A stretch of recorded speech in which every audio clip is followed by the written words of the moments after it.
Okay, welcome to Tech and Learning Conversations. I'm Kevin Hogan, and today I had another opportunity to actually speak with someone in person. I had a chance to sit down with Jason Bond from Extron at an open house they were having in Midtown Manhattan, and got into the weeds when it comes to AV in school districts. Now, Jason has been with Extron for more than 20 years with the focus squarely on K-12 AV. And in that time, he's watched the whole landscape shift from the early days of classroom projectors dropping in price and becoming ubiquitous, all the way to where we are now with interactive flat panels, large gathering spaces, and one of the more interesting new frontiers in school technology, and that's esports. We had a chance to talk about what it really takes to build an esports space, how districts can justify the investment, why the dual purpose model is the key to making it work financially, and what technology, specifically AV over IP, that districts should be thinking about right now if they want to build something that grows with them. And yes, we managed to get through the entire conversation without mentioning AI once. So that might be a first for 2026. Let's get into it. All right, Jason, thanks so much for meeting with me today. I really appreciate it. Yeah, thanks, Kevin. It's always great to be able to have these conversations in person versus over Zoom. So I appreciate the invitation down to the open house here. I really just want to kind of get your gauge on the state of play when it comes to AV in school districts. Yeah. I've been covering this space for about 20 years. And AV has always been a steady, if maybe underreported aspect of technology and technology solutions when it comes to teching up a school district.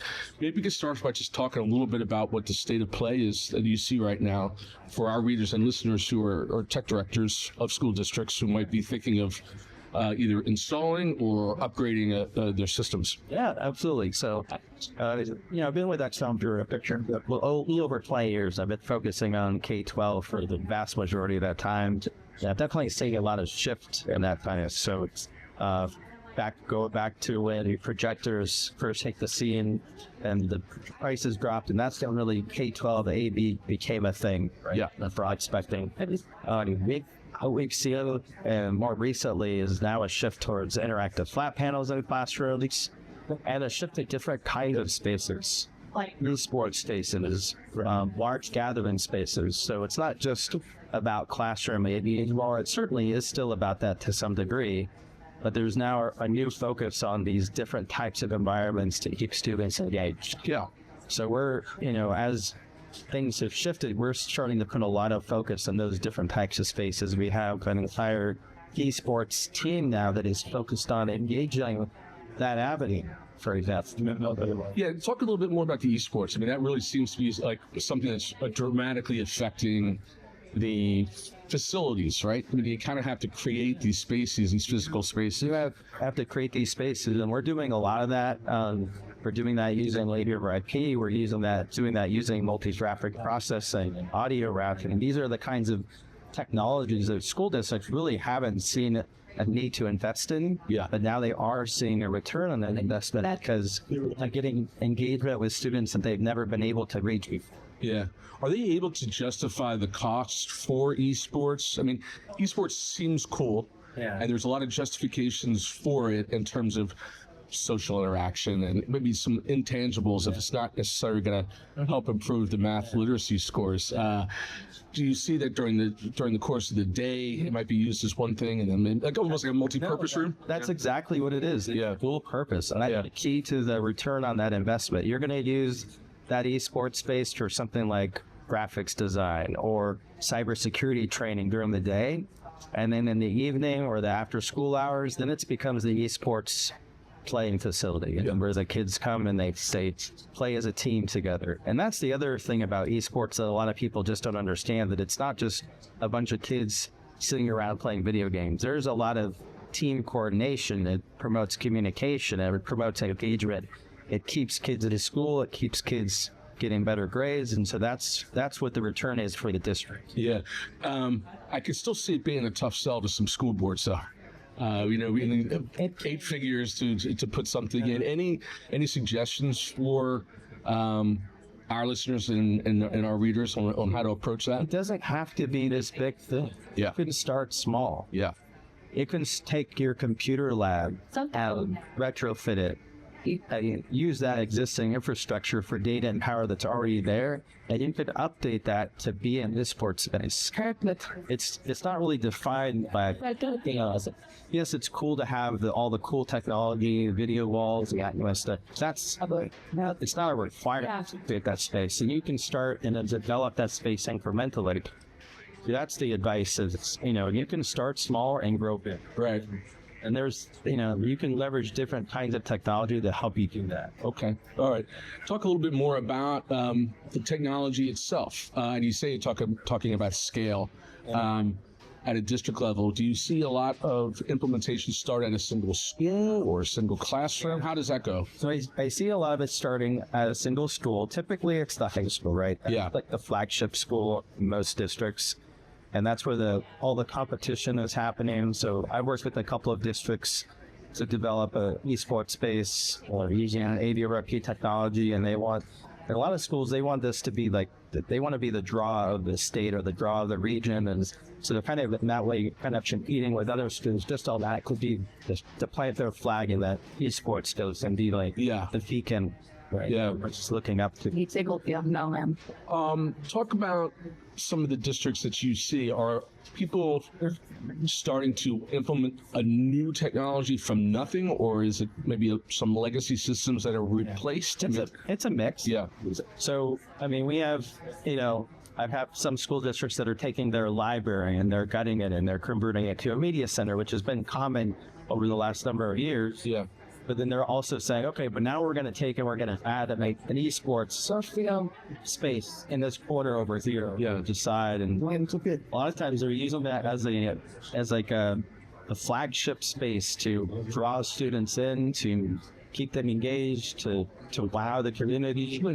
And there's even some districts across the country that have used those spaces to community engagement, right? And both in K-12 and higher ed. Yeah, yeah.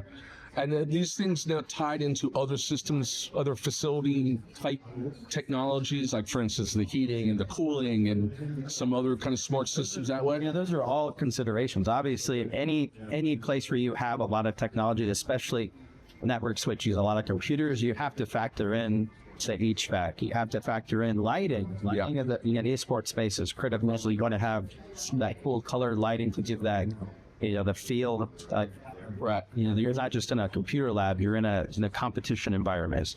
So talk about the implementation process. I'm always talking about bottoms up innovation versus top down innovation. Now, esports seems to be something that might come from a dedicated math teacher or a chemistry teacher who really kind of gets into it and influences the district on the way up. How do you recommend they approach administration or the school board? Because again, we're talking about some pretty heavy duty investments here, right? And the key, what we've been learning is that the key to the success of any kind of an esports program is to have institutional buy-in. So I think you have to start with doing that research, and we actually have people that can help with that. So to help with doing that research and providing that data that supports justifying the investment. Okay. So there's a lot of data out there and information out there about what the students get, what the school is going to get as a return on their investment. It's just a matter of that person gathering all of that and being able to present that in a cohesive manner to their administration to say, okay, yes, this is going to be a value, and this is something we're going to invest our money. Yeah. Is it a month-long process? Is it a years-long process? It varies. Yeah. I think if you have a more technically or forward-thinking administration, it's going to be a much quicker process. Yeah. And I've heard stories about, schools just deciding we're going to do an esports program and we're going to get it off the ground in 6 months. That's what we're doing right now. Yes. And then there's others where you have that one person that just wants to push, and it might take them a couple of cycles, maybe a couple of years to make that happen. Yeah. What would be the first step? Say it's starting from scratch here, and their neighboring district is already 3 steps ahead of them. what do they do besides calling you? So I think the first step, right, is you got the thing that you absolutely need is the computer. That's where you'll start. You got to have the computers. Yeah. And then you got to, from there, you can build a team. And then once you have the team and start competing and maybe you're bringing good recognition to the school, then maybe that might help justify some investment, just like you have it with athletics, right? Yep. In athletics, a winning team is going to have a much stronger draw and a lot more financial support than a team that's not recognized. Yeah. So for the districts and the directors who are listening, who maybe are further along the path, I mean, maybe they have a successful sports program, maybe they have at least a basic kind of setup put together. What should they be looking for in the coming months and years in terms of the advanced technology that might be coming up that you might know about that they haven't heard about yet?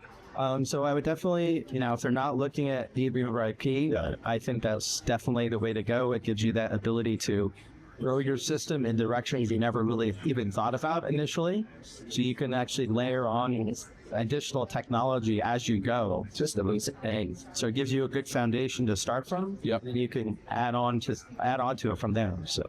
Great. Well, Jason, I'm sorry. Thank you so much for your time. Again, Thank you. A nice way to have a conversation and not mention AI once in 10 minutes. So thanks again. Thanks, Kevin. So thanks again to Jason. I think the takeaway that's going to stick with me is this idea of the dual purpose framing. Esports as a concept can be a tough sell at a school board meeting, but esports as a cybersecurity lab by day and a competition arena by night, that might change the conversation.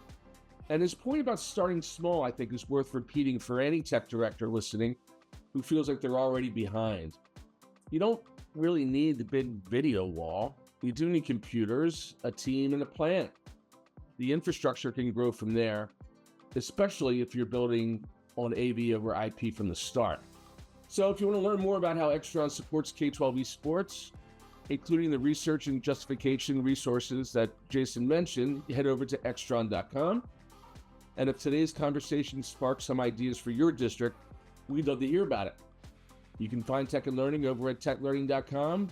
Subscribe to the podcast wherever you get your shows in those platforms. You can find us on YouTube and also YouTube Shorts. So thanks for listening, and we'll see you next time.